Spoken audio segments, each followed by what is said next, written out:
Oui, c'est ça, c'est Ça marche. La grille, le muret. Attendez, je sais, ça y est. Là, c'était la boulangerie avant. Le coiffeur. Et à votre avis, les gens, de quoi est-ce qu'ils vivaient autrefois? Ils allaient à l'épicerie et tout. Ils allaient chercher des choses. Mais qu'est-ce qu'ils faisaient comme métier? Qu'est-ce qu'ils C'était agriculteur.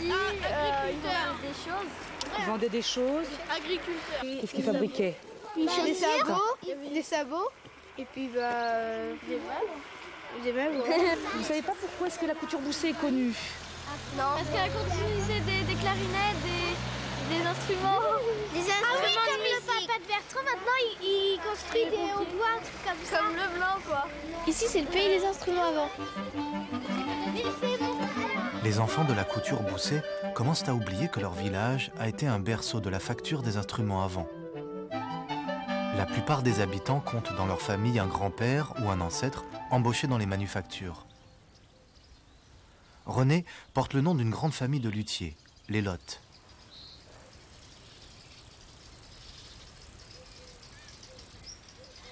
Avant de prendre sa retraite, René possédait une des nombreuses entreprises de la région qui produisaient toutes les gammes d'instruments à vent. Dans les années 50, 3 clarinettes sur 4 vendues dans le monde étaient fabriquées à la couture Bousset. Depuis 400 ans, les artisans du village n'ont pas cessé d'améliorer leurs instruments. Et c'est parce qu'ils étaient conscients de cette richesse qu'ils ont fondé au siècle dernier un musée pour abriter leur génie. Un musée que René Lotte fréquente depuis qu'il est enfant. Les vitrines exposent une des plus belles collections d'instruments à vent de toute l'Europe. Et l'arbre généalogique de René et d'autres habitants de la région.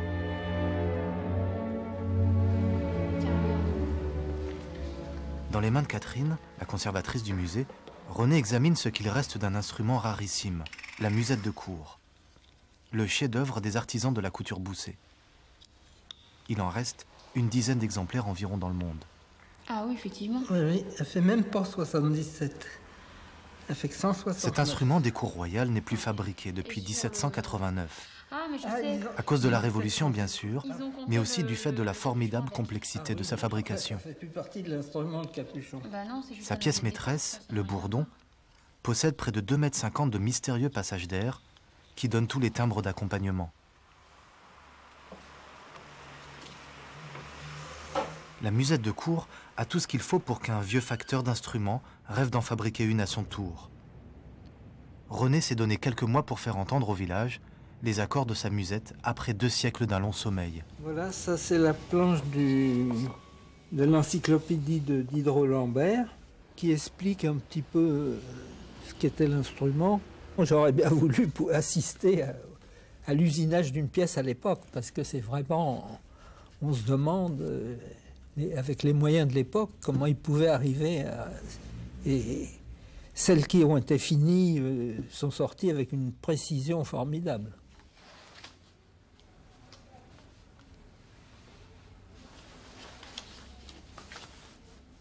Autrefois, l'atelier de René employait une vingtaine de personnes. Il y a 50 ans, on y tournait et on y perçait environ 95% des bombardeaux bretonnes.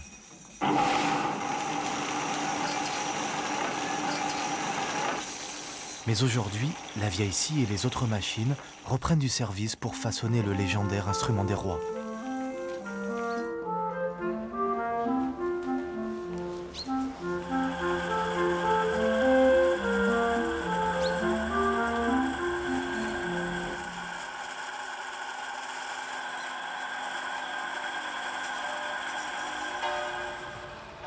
De son côté, Catherine, la conservatrice du musée, recherche tout ce qui peut aider René.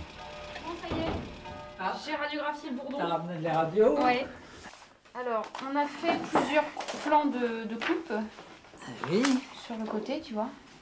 On l'a tourné d'un quart à chaque fois. Bien sûr, bien sûr. Oui. Le radiologue était un peu surpris d'ailleurs, mais bon, Je m'en doute. il n'a pas tellement l'habitude oui. de faire ce genre de choses. Ah bah si, là sur celui-là, par exemple, là on voit bien. Ouais.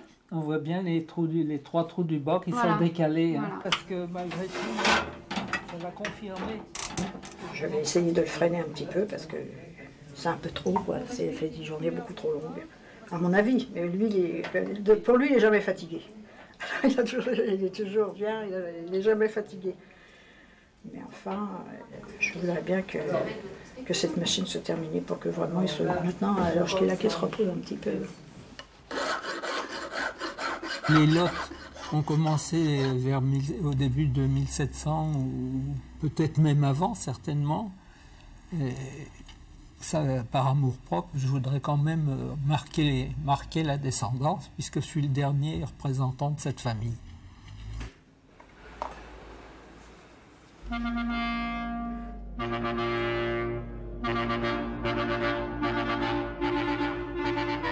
La couture Bousset marie en grande trompe son illustre administré. À 98 ans, Léon Leblanc, grand clarinettiste, est un des derniers artisans à avoir gardé une entreprise de fabrication d'instruments. Malgré la concurrence étrangère, il reste encore 2 sociétés au village, dont les établissements Leblanc qui vont fêter leurs 250 ans.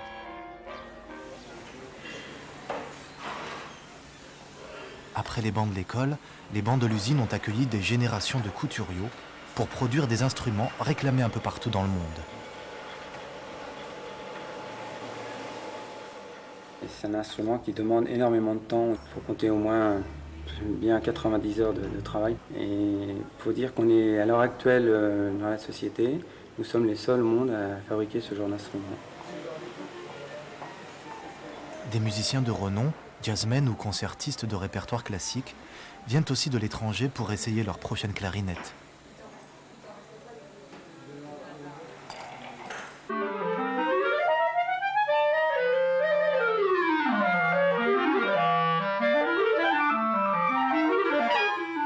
On prépare le voyage il y a quelques semaines déjà, mais on voit ça, hein, on vit là-dessus. On dit encore quelques jours hein, et on y va, on va essayer. Donc on vient ici beaucoup, comment est-ce qu'on dit ça, d'espoir, de trouver quelque chose d'autre. Il y a toujours quelque chose ici qu'on ne trouve pas ailleurs. On doit vraiment être ici. Tous les visiteurs se demandent comment la couture Bousset est devenue le berceau des instruments à vent. René Lotte a pris l'habitude de survoler le village au cœur des anciennes forêts de buis où court une belle histoire. À quelques pas de la couture Bousset, un obélisque rappelle qu'Henri IV a affronté ici les troupes du duc de Mayenne.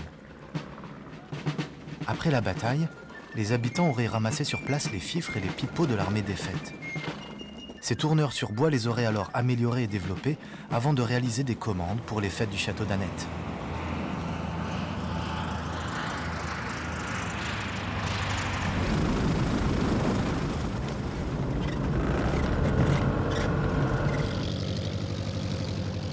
Mais les promenades de René sont de plus en plus rares et son rêve envahit désormais toutes ses journées.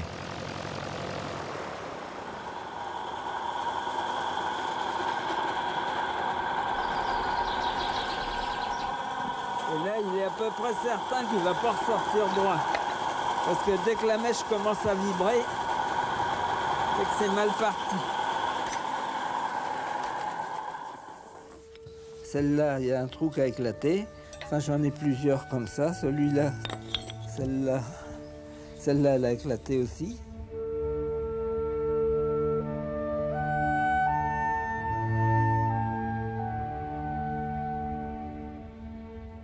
Ça fait faire 1 an qu'il a commencé et il voudrait que la machine, il avait prévu 1 an pour la faire et là le temps passe et puis vu qu'il n'a pas ce qu'il lui faut et vraiment l'outillage il fait par lui-même, hein, il ne trouve pas dans le magasin ce qu'il faut.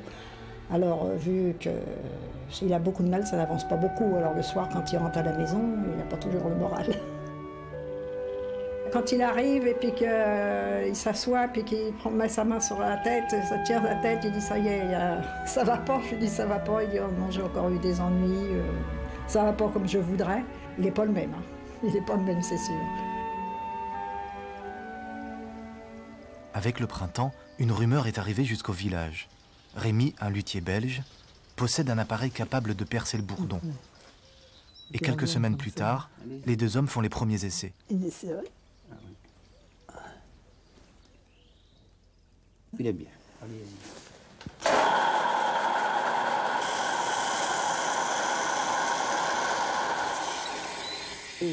Cette fois, ça y est. Ah, c'est incroyable. Pourtant, René respire La mèche a percé 14 fois le bourdon sans dévier. C'est d'une propreté étonnante. Ah oui, ah oui.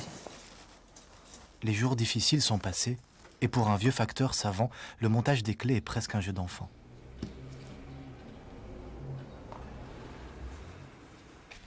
Denise, elle, s'est laissée embarquer dans le rêve de son mari pour la dernière touche.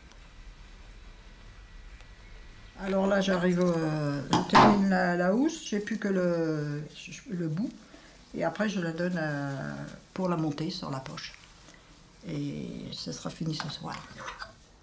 Comme autrefois, pour applaudir les musiciens du village, les habitants sont invités à la salle des fêtes. C'est un grand moment puisqu'elle va être jouée dans un concert. On va pouvoir tous en profiter, tous les gens du village.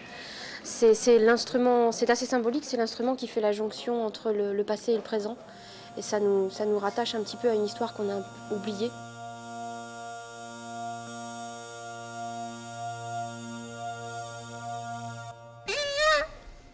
Ils ne sont que 3 concertistes dans le monde à jouer de la musette de cour. Et c'est Vincent, l'un d'eux, qui va lui donner son premier souffle.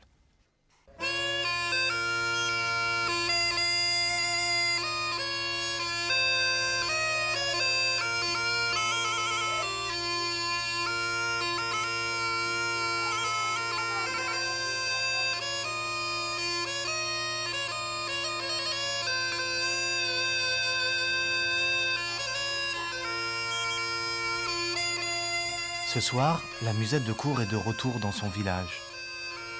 Et René a gagné son pari.